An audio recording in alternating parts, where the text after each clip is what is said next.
Good morning. Welcome to my channel. My name is 12 Gauge. Thank you for being here. Thank you for giving me the time to speak with you on this Sunday Serenity. This is a much different podcast than the rest of the time. This is not a true crime podcast. This is not talking about true crime. This is the opportunity to get spiritual healing and spiritual awakening while hearing the word. And today I have Joyce Meyer that I'm going to play a video of hers. And it does reference the Bible. It does reference Bible verses. So if you're not into that mode of thinking or belief, no disrespect intended. I totally understand it. But this is a different podcast, so it doesn't reflect on the rest of my true crime, substance use, and all the other stuff. Sunday's the only day that I do this. So I hope you understand that.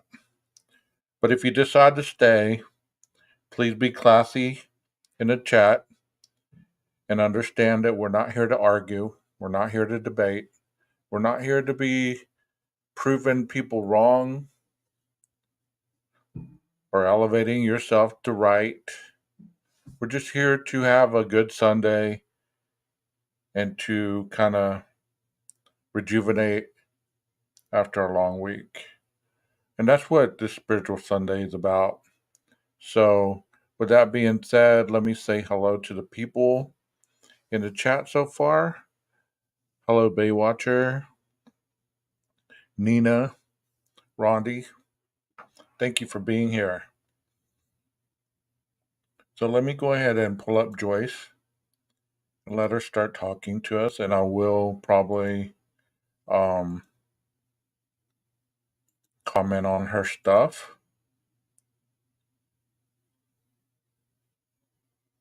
Let me see if I can get this where I'm still in. Can y'all still hear me?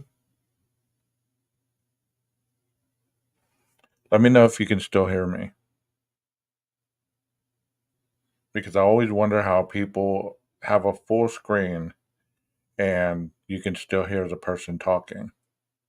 Oh, you can still hear me? Cool. Well, I'm just going to leave this up without me on the stage then, and I will talk from the background. So here we go. Is the most powerful thing that exists in the earth. Jesus is the Word made flesh. So when we approach the Word of God, we need to do it with reverence and with our full attention. The Word of God is not ordinary plain words, but they're words that are packed with life-changing power. And I believe that when the Word is preached, that miracles are available to change lives, to save, to heal physically, mentally, emotionally, spiritually. Thoughts always go before actions. I always say that where the mind goes, the man follows. And I think that's very true. And she's right on course right off the bat. You know, she's talking about where the mind goes, you will follow. That's true. Because whatever you're thinking about, or whatever you're procrastinating about, or whatever you're entertaining, that's going to be your focal point. The Bible teaches us in Romans chapter 8, verse 5, that those who are according to the flesh and are controlled by its unholy desires have set their mind on and pursue those things which gratify the flesh. So it's very plain right there. If you're walking after the flesh, if I'm walking after the flesh, it's because I've put my mind on fleshly things, and therefore that's what I'm pursuing. Whatever we put our mind on, that's what we're going to go after. Our mind affects our emotions. What we think comes out of our mouth. It affects all of our actions. Then it goes on to say, but those who are according to the Spirit and are controlled by the desires of the Spirit set their minds on and seek those things which gratify the Spirit. Now let me just say this. You cannot have a fleshly mind and have a spiritual life. It's not going to work. So we have to learn how to think things on purpose that are going to benefit us. Proverbs 23:7 says, as a man thinks in his heart, so is he. You know, those of you that have heard my story in the past, you know, I was a very earthly thinker. Like, you know, and still to this day, I'm not perfect by no means.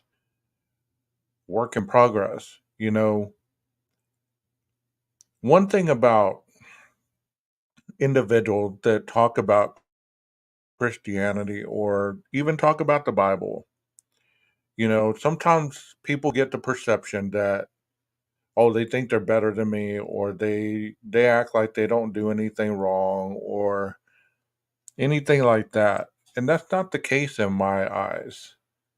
Because I have fallen more times than I can count. But I've also gotten up, and that hasn't been because of my own doing. You know, most of the times when I fall, I want to stay down. I want to stay down and not get up because of the fear of change, the fear of not being able to believe that there is something greater than what I'm doing currently at the moment. You know, fear will drive you into oblivion if you allow it. The fear of consequence, the fear of acceptance, the fear of rejection, the fear of misunderstandings, just the fear of living in itself will drive you into oblivion. Translation says, or so does he become. The Bible teaches us, especially in 2 Corinthians 10:4 and 5, that there's a war going on, that the weapons of our warfare are not carnal, but they're mighty through God to the pulling down of strongholds, casting down imaginations, reasonings, theories, and every proud and lofty thing that exalts itself against the true knowledge of God. Those scriptures are talking about the mind and how there's a battle that rages in the mind. The mind is the battleground where Satan tries his level best to take control of our lives. Satan comes to kill, steal, and destroy. But Jesus said, I came, and I'm so glad he did. I came that you might have and enjoy your life and have it in abundance to the full until it overflows. Every one of you has a blood-bought, Christ paid for, God-ordained right to enjoy every single moment of your life. We are not here for misery. We are here to enjoy our lives. Amen? And the devil doesn't want us doing that. He doesn't want happy Christians, because happy Christians are likely to infect other people with their joy. You know, and oftentimes you do get that when you start to turn the corner and you start to let things go and you desire to be happy or you desire for change, you always have those people that want to ruin that for some reason. Why are you so happy? Then you tell them, well, I'm moving on. I'm trying to change my life. Well, how many times are you going to do that? How many times have you tried and failed? Well, I understand that. But this time I'm really going to put effort into it. Be careful who you tell your dreams to, because there are dream killers out there that will do nothing but kill your dreams. Because misery loves company, and the more that you try to move on and move past, there are people out there that are going to try to keep you stuck exactly where you are. So be careful, those dream killers. Talk to those that believe in you, that believe that you can be great as well.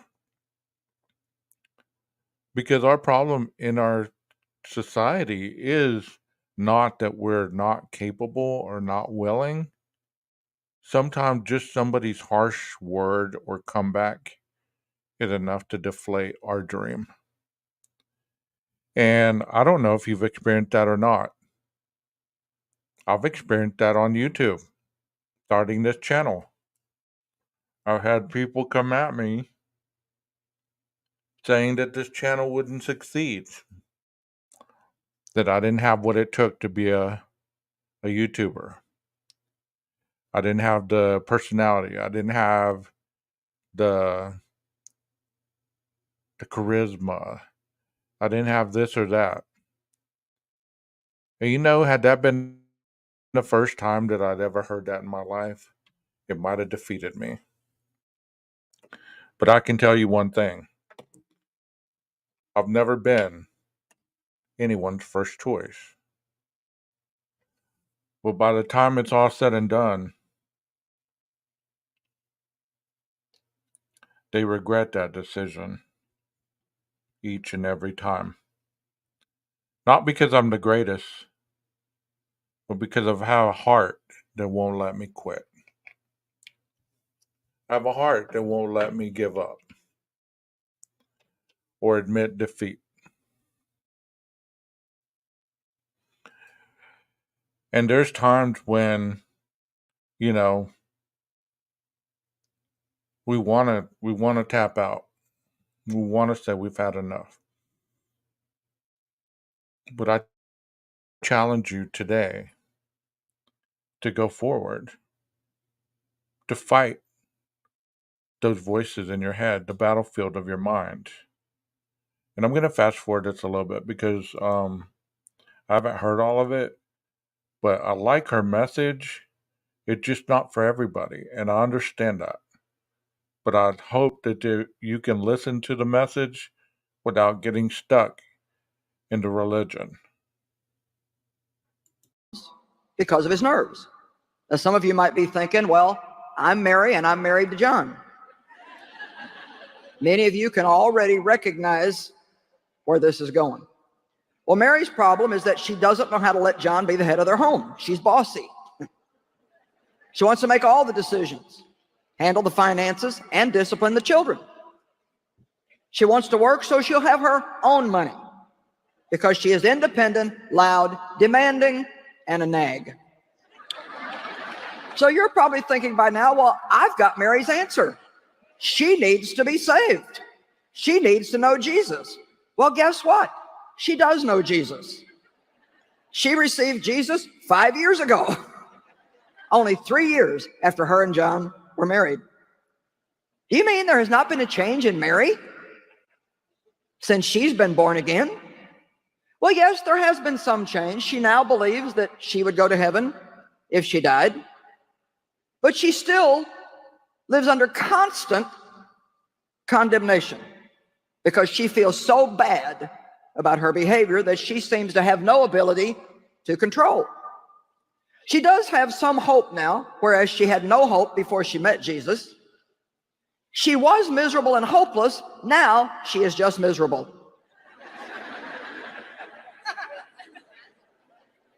It's one thing to be a miserable sinner. It's another entirely different thing to be a miserable saint. And I have been both. Mary knows that her attitude's wrong. She wants to change. She's received counseling from 2 different people. Takes every opportunity to be prayed for. Asks for victory over anger, rebellion, unforgiveness, resentment, and bitterness. Why has she not seen any improvement? Well, the answer is found in Romans 12, verse 2. So let's go there and read that before we go any further. Do not be conformed to this world, fashioned after and adapted to its external superficial customs, but be transformed, entirely changed by the entire renewal of your mind. Be changed by the renewal of your mind. We are saved by the blood of Jesus. We are changed by the power of the Holy Ghost and the renewal of our mind. When you get saved, your mind doesn't get saved. You do get a new mind. You get a mind of the Spirit. You get the mind of Christ. And we'll. So what she's saying is, on a daily basis, there has to be a way for you to replenish your thoughts, erase the negativity, and replenish those thoughts with positive affirmations and goals. Because there are times when we just destroy any bit of goodness that we think on or that we're trying to achieve. And most of the times, if we look back on our lives, we are our own worst enemy. You know, we could be having something great happening in our lives and not even enjoy it. But the moment something destroys or comes in and changes it, we're at full alert. Some of us are even happy. You know, there's a saying going around right now. FO, I think it is. Oh, FAFO. And, you know, if people were really that empowered inside their minds, they wouldn't constantly have to say things like that. People could see the strength, not in the words, but the actions of the man or woman displaying them. That's why so many times when people get on not only social media, but even in real life, and they start that blah blah blah and la la la and all this stuff, you really know what kind of person they are. They're not very strong. They're trying to scare you off with weakness. Because if I claim that I'm an angry person and I start to push you away with my anger, then you'll leave me alone. You'll leave me in my world of misery. So try to understand that you can keep your positiveness. You don't have to fall down. You don't have to believe in what other people tell you because this is your life and you don't get another. This is no dress rehearsal. Go after what you want today and tomorrow and the rest of the week. If it's attainable, go achieve it. Stop making excuses. Stop complaining about it. Stop procrastinating. Make your life the way you wish it to be, however that is. I'm speaking positivity today because I'm feeling positive. Now, if I was feeling negative, then you would be getting a whole different type of live stream. I don't feel negative most of the time. I really don't. I'm a pretty positive person, and usually first thing in the morning, I'm an okay person. Like, I'm good. I used to not be. I used to be very negative and very cynical. And like I said last night in my live stream, I hated people. I hated environments. I hated my life because I had no ambition to do anything about it. I just expected things to change outwardly, not inwardly. And when things would change in the outside of my life, the inside would destroy it because I was still sick and dirty. And I ran with such a high octane that I would destroy anything and everything in my path. Not because I wanted to, just because it didn't mean anything to me. Because how can you care about something if you don't care about it? I hope that you hear that. How can you care about destroying something if you don't care about it? It's not possible, is it? You know, just like she's describing this lady named Mary, she is a follower. She knows the word, but she wants her own money. She wants her own independence. And she doesn't want to be an equal in the marriage. Well, you tell me, if you want that, then why are you married? Usually, marriage consists of two people that are working in the same direction toward the same goals with an independent streak where someone's strengths could be somebody else's weakness and vice versa. It's never 100% joyous, never 100% great, but you get out what you put into it.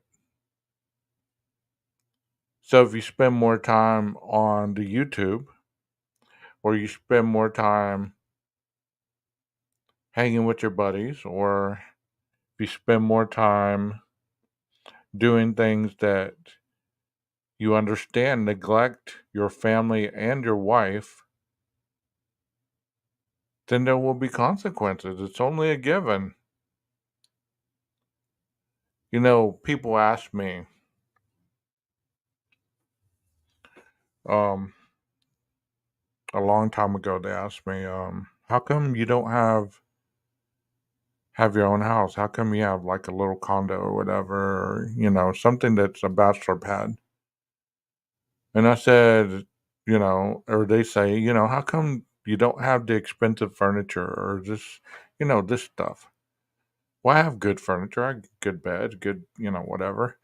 But they're talking about just, when you get married and you have those very special furniture and everything, where the wife get to pick it out. And I told them this, I said, because I know that anything that I possess right now, once I get married, there'll have to be a compromise and I won't be able to keep this stuff because this has been my stuff. This hasn't been our stuff. And just the same as she probably won't want to keep her stuff because it would be her stuff, not our stuff. I want to get something that is ours, something that we build on, not use against each other because this is mine and I had it before I knew you, you know? And I believe sometimes today that that gets in the way of progression. I guess I'm going to talk. I'm going to take Joyce off here because not really feeling Joyce today, but she had some good messages. Let me take this banner down because not for any other reason than just to take it down. Am I making any type of sense, guys? Any sense at all?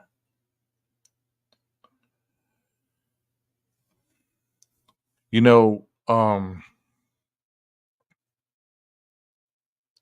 we have that battlefield. I've read that book, so I know what she's saying. I've read the Battlefield of the Mind like 3 times, so I know what she's gonna say. Um, the battlefield of the mind means that there's a constant war going on in your head, and you don't know how to stop it. It's a war created by past failures. It's a war created by situations in your life that are incapable of change because you don't understand where to go to get the answers for that change. You know, um, and sometimes you just have to stop, back up from the problem, and breathe. That's all you have to do is just stop, back up, and breathe. I was sharing with you guys about my refrigerator going out, right? I don't know if I mentioned that last night or not, but I thought I did. Well, my refrigerator went out, and I've yet to go get a new one. I mean, it's still cold enough to. It's still cold enough that that it's not going to ruin everything really quickly.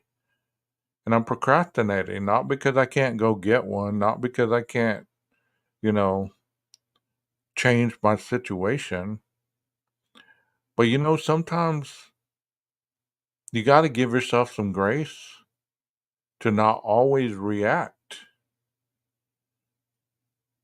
We can't live our lives as if everything's an emergency. And if we don't handle it at that moment,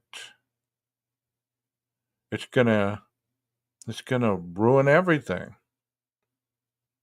Now if the refrigerator would leak in water, if it was spoiling my food, it would, this, that, and the other, then of course I would make it more of a priority. But at this point right now, it's not much of a priority because I'm trying to weigh out my options on certain things. I'm not, I always research different different options rather than just jumping to the first conclusion. And I used to not be like that. Like I was telling you, I was very problematic and I was very quick to jump, not seeing if the pool had water in it before I jumped in. I'd always just jump first, hoping that, you know, the, the water was deep enough to catch me. And sometimes the battlefield that we have in our mind are those voices or those thoughts that we can't seem to shake. You know, there's times on YouTube where I just want to walk away. I really do. Not because of anything that I present or anything that I talk about. I want to walk away because of the way YouTube treats the people that present things on here. With the copyright, with the what you can say, what you cannot say, how you can say something, how you can not say something. You know what I mean? It's like the censorship is is too much. And I don't know about you, but I've always had a little bit of a problem being told what to do. I don't mind you suggesting something, but you telling me that I need to do something, that messes with me a little bit. I'm gonna play a little bit of Andrew's stuff. Um, Only because I like it. This one's not talking as deep as the other one the other night, so hopefully it won't be confusing. But he is a very positive person, and I enjoy the way he presents his stuff. This one called Stop Chasing. It says, Stop Chasing. Everything you're doing to try to make yourself more attractive to people actually pushes them further away. Sounds kind of counterintuitive, right? In the next few minutes, I'm going to reveal three things. Firstly, why chasing people and trying harder so frequently pushes them further away. Secondly, what it is really that makes us more attractive and irresistible, and why we so often get that wrong. And thirdly, the simple shift that transforms you from being a side character to being the protagonist in your own life. If you've clicked on this video, the chances are that you are all too familiar with that sinking feeling of being left behind, overlooked, not picked. And you're probably used to asking yourself questions like, why am I always the one doing the chasing and never being chased? Why is it that when And this may not meet everybody's situation, because not everybody chases. Some people are chased. But the way he's talking about it is those individuals that are constantly being people pleasers, the ones that are constantly doing for others, and then when they want it in return or when they need it, there's nobody there to reciprocate it, and thus making it harder for you to trust in your ability for somebody to help you. I'm nice and pleasant and agreeable, people are pushed away? That seems kind of backwards. Am I doing something wrong? Do I smell weird? Am I just fundamentally unlovable? What's the deal? The truth is, as painful as it might be, our chasing and the pushing away that it does is not actually the deepest problem. It is a symptom of a much deeper issue. So let's jump right in and talk about why we are here. Why is it that trying harder, pursuing people pushes them away? We show that we like people. We go out of our way to include them, make them happy, whatever the case might be. Externally, that seems like a natural situation that would lead to a positive outcome. And yet, if you are watching this video, I'm sure you have experienced at least once, maybe multiple times, that this can have the unintended consequence of making that person like you less, which feels at face value quite backwards, right? So let's explain why this happens. This is the secret. It's not really the pursuing of the other person that pushes them away. It's not really being nice, being polite, whatever, that pushes people away. That's not the issue. Really, what you are doing is a form of self abandonment. When we go around consistently minimizing ourselves, going along with everybody, afraid of what they think, afraid of what they might say, afraid to be ourselves, afraid to show up, make a joke, laugh, to be seen. When we are afraid to do all of those things, what we are signaling everybody else is this person won't pick themselves. And when we do this over and over, when we people please, when we're nice, when we avoid conflict, we have a hard time standing up for ourselves. We might get in situations with our friends, we're uncomfortable, but we go along with it because we're going to choose them in hopes that they choose us. We want to fit in, we want to be chosen, so we reject ourselves. When we do this over and over and over, what we are actually signaling.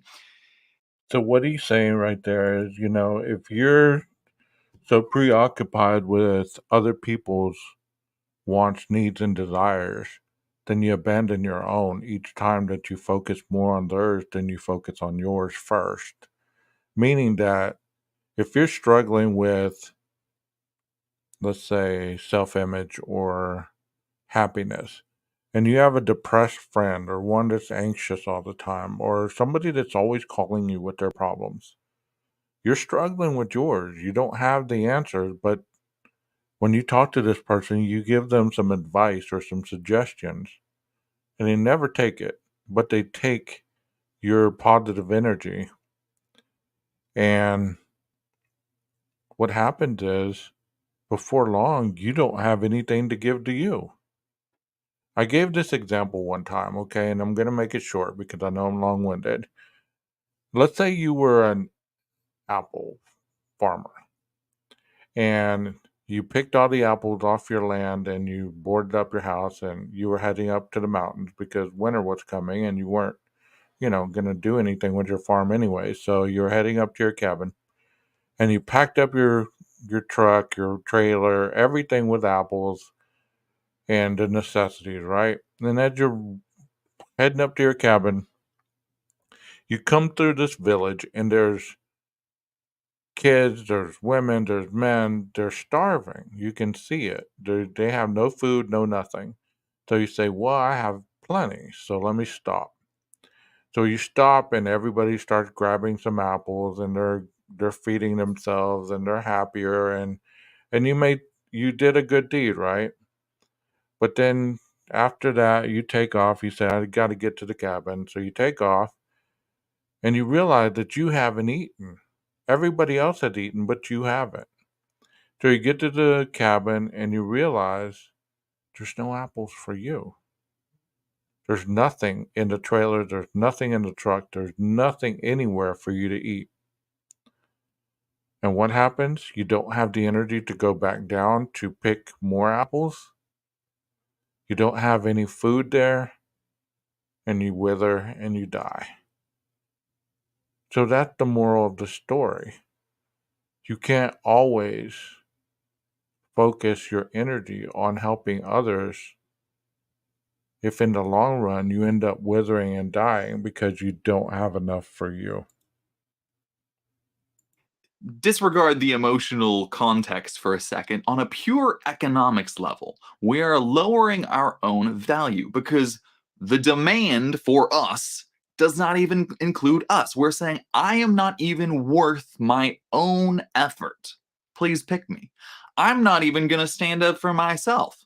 Please pick me. Please like me.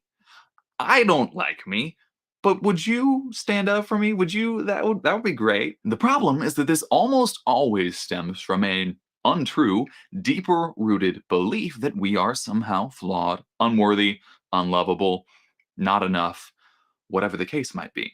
So as long as I go into a situation with the belief that nobody will ever like me, then it makes sense for me to try to fit what I think they want. Be this way for this person, be this way for this person, avoid the conflict, be nice, all in order to hopefully get them to like me because that's what I desperately need because I believe that no one's ever going to like me.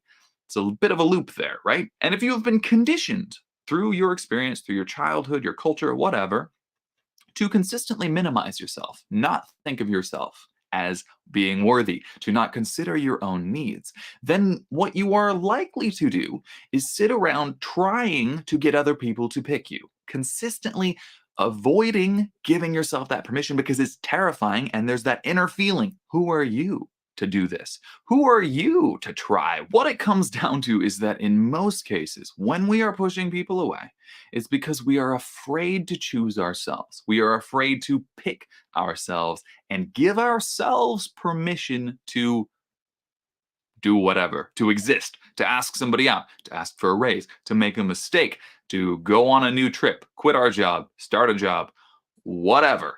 We are afraid and we hope that somebody in our insecurity is going to come by and say, hey, you there, I choose you. That's the root of the whole issue right there. We are saying, I'm not going to pick me because I don't think I'm worth anything. Remember that value equation. I'm not picking me. Please love me. That would be great. Very great advice, Andrew. Very great advice. And you know, how many times do we get in situations where we want somebody to love us, somebody to care for us? And we usually get in these situations where somebody is sicker than we are, or as we view ourselves to be. And we tend to be the caretaker, where we say, if I give you this much, then I'm needing that much and a little bit more in return. And you've shown me that you can give that in return. But when it doesn't come, especially if you're sick, if you're going through a tough day, any of that, when it doesn't come, it devastates you. Because you tell yourself, well, how dare they? On their worst day, I was there for them. How come they can't be there for me? It's not that hard. All they have to do is show up.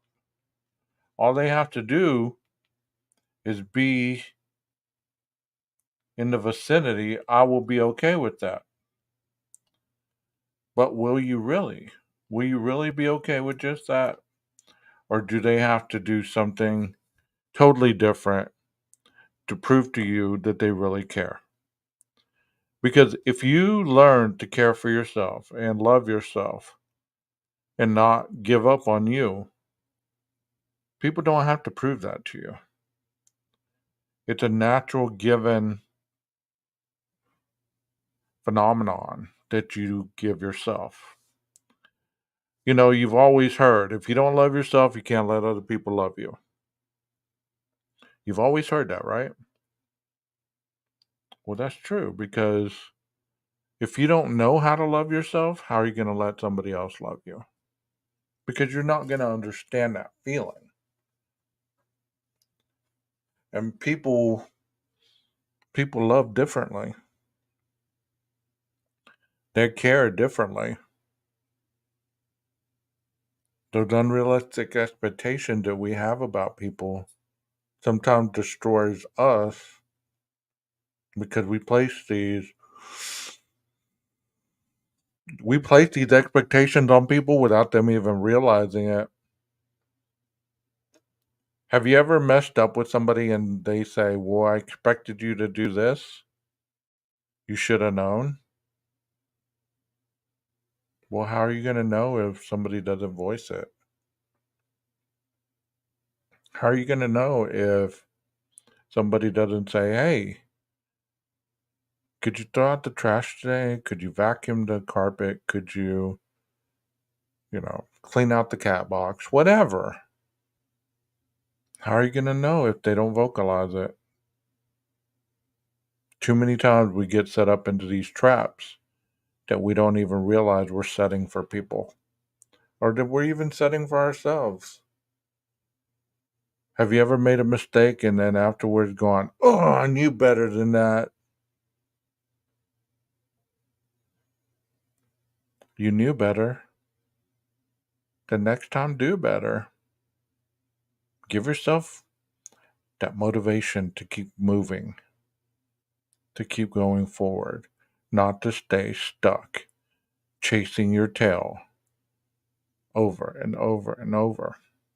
You know, I got pulled over twice this week, and I'm going to share this again. I was speeding. The first time I was exhausted. I was tired. I'd just been out on the road all day transporting kids, and I was exhausted. And I was honest with the police officer. I said, "Hey, I'm exhausted. I'm just trying to get home." I had my work shirt on. It had a badge on it. I have a badge on most of my work shirts and stuff. And he's like, "Who do you work for?" And I told him. And we chopped it up, and he gave me a warning. Yesterday morning, I'm on my way to get a haircut. Haven't been up long. Still kind of groggy. Talking on the phone with somebody. Not really paying attention to the speed limit. Get pulled over again. Different police officer. I'm nice and cordial to him. Give him what he needs. Give him what he asked for. He asked me if I knew why he pulled me over. I told him. And I said, I have no excuse other than I should have done better. He goes back to his car, comes back, gives me a warning. Did I deserve a ticket both times? Possibly, yes. But what made me not get a ticket? I don't know. Because I'm cordial to most people. I've been nice to policemen and they've still given me a ticket before. So it's a 50-50 thing, you know? But I'm going to choose the way I treat myself versus jumping on the bandwagon and treating others the way their bias said the policemen should be treated because policemen are bad and blah, blah, blah. I use that as an example because we need to challenge our biases. And I might do a video on that as far as true crime's concerned. I did one the other day, but I'm going to dig a little deeper on just one specific bias.